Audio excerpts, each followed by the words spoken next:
नमस्कार, स्वागत है आपका हमारे यूट्यूब चैनल SRSIT के जमेरठ में। मैं अमित पवार आपका स्वागत करता हूं। BBA सिक्स सेमेस्टर के subject strategic management and business policy की थर्ड यूनिट से टॉपिक आज हम आपके सामने लेकर आए हैं कॉरपोरेट प्लानिंग। कॉरपोरेट प्लानिंग के अंदर आज हम देखेंगे कि इसके क्या प्रोसेस हैं और कॉरपोरेट प्लानिंग होता क्या है। ओके, तो कॉरपोरेट प्लानिंग के देख लेते हैं। Corporate planning is a total system of planning which involves the determination of the objectives for the company as a whole and for each department of it. Okay. Formulation of strategies for the attainment of these objectives, conversion of strategies into tactical plans, implementation of tactical plans, and review of the progress of the tactical plans against the corporate planning objectives. Okay, तो ये क्या है आपका corporate planning. अब इसमें हम ये देख लेते हैं कि इसके क्या क्या स्टेप्स हैं जब हम एक कॉरपोरेट प्लानिंग को सेटअप करते हैं। तो सबसे नीचे वाले पॉइंट पे हम देखेंगे प्री प्लानिंग और बैकग्राउंड स्टेप। तो प्री प्लानिंग में क्या है कि एनवायरमेंटल एनालिसिस एंड डायग्नोसिस इसमें हम करते हैं। डायग्नोसिस करने के बाद एनवायरमेंटल एनालिसिस एंड डायग्नोसिस के बाद में हम ये जो मिडल स्टेप्स हैं 4, 3, 2, 1 इसमें जाते हैं steps in corporate planning.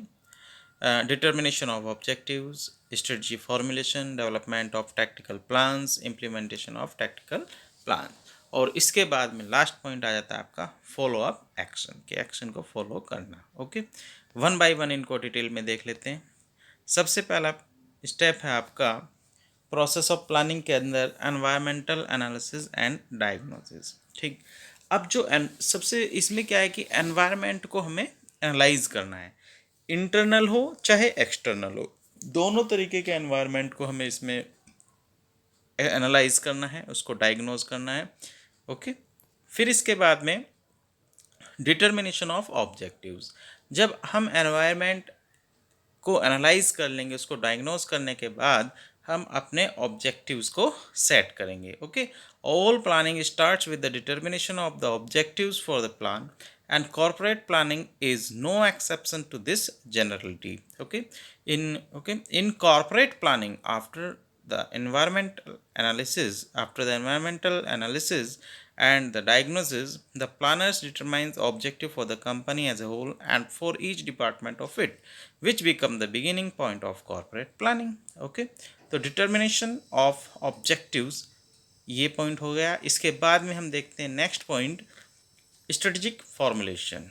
Okay, strategy formulation, objectives हमने सेट कर दिए, इसके बाद उन ऑब्जेक्टिव्स को अचीव करने के लिए हमें स्ट्रेटजी को बनाना होगा, रणनीति बनानी होगी, सो दैट कि उन जो ऑब्जेक्टिव सेट किए गए हैं उनको हम सही तरीके से अचीव कर सकें। Okay, strategy formulation. उसके बाद डेवलपमेंट ऑफ टैक्टिकल प्लान्स। अब इसके लिए हम क्या करेंगे, प्लान बनाएंगे। स्ट्रेटजीज आर, इसमें क्या है, strategies are translated into action plans called tactical plans और operational plans. Tactical plans are necessary for implementation of strategies leading to the attainment of the corporate planning objectives. Okay, तो क्या है कि इसमें for example, इस objectives के बाद देख लेते हैं। For example, if the strategy of a company is to develop the skills and talents of manpower for the realizing objectives, then designing of suitable training programs would amount to making tactical plans. Okay, तो जिस भी department के लिए वो हम strategy बना रहे हैं तो उसके लिए हम वो टैक्टिकल प्लान्स हमें बनाएंगे। और टैक्टिकल प्लान्स को हम क्या कहते हैं दूसरे भाषा में और दूसरे वर्ड्स में हम इसको बोलते हैं ऑपरेशनल प्लान्स। तो स्ट्रेटजी फॉर्मुलेशन के बाद डेवलपमेंट ऑफ टैक्टिकल प्लान्स, और टैक्टिकल प्लान्स के बाद नेक्स्ट हम देख लेते हैं इम्प्लीमेंटेशन ऑफ टैक्टिकल प्लान्स। जब हमने ये प्लान बना लिए, अब इसको इम्प्लीमेंट करने की ज़रूरत है।